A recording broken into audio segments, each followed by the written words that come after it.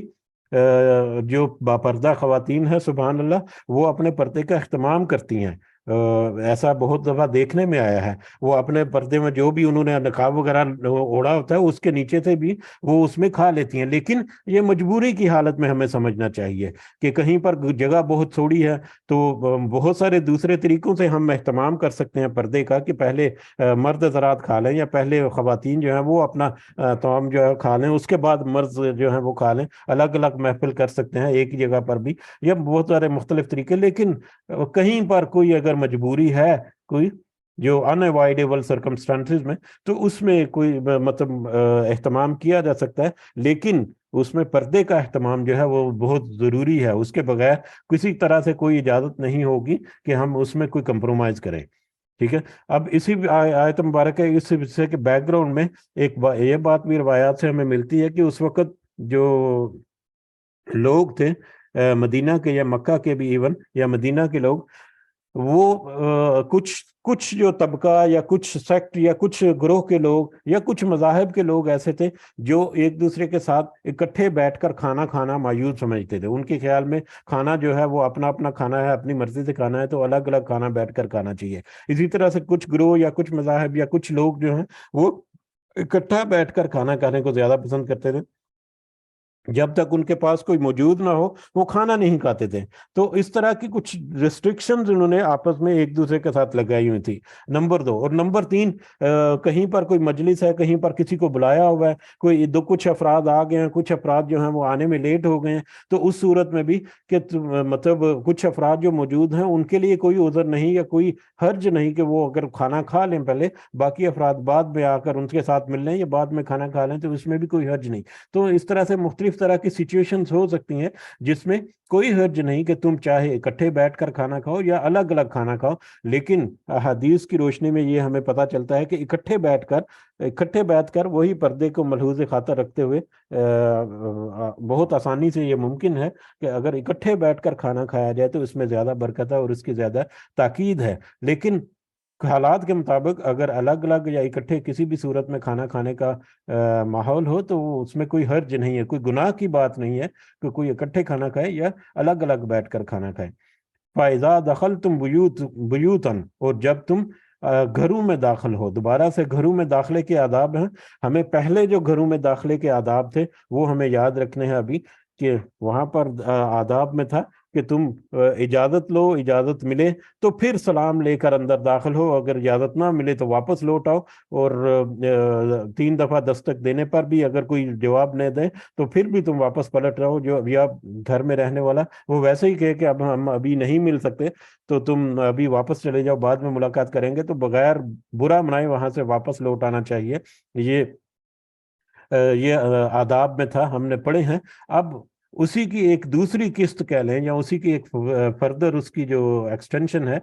انہی آداب کی. فَإِذَا دَخَلْتُمْ بُيُوتًا، جب تم داخل ہو بیوتن گھروں میں، فَسَلِّمُوا، تو سلام کہو، عَلَىٰ أَنفُسِكُمْ، اپنے ہی نفسوں پر. جب تم گھروں میں داخل ہو تو اپنے ہی نفسوں پر سلام کہو. تحیتاً، سلامتی کی دعا، من عند اللہ، اللہ کی طرف سے سلامتی کی دعا یا السلام علیکم کہنا، سلام ایک دوسرے کو پیش کرنا، یہ سلامتی کی دعا جو ہے من عند اللہ، اللہ کی طرف سے، مبارکتاً، بابرکت ہے، طیبہ،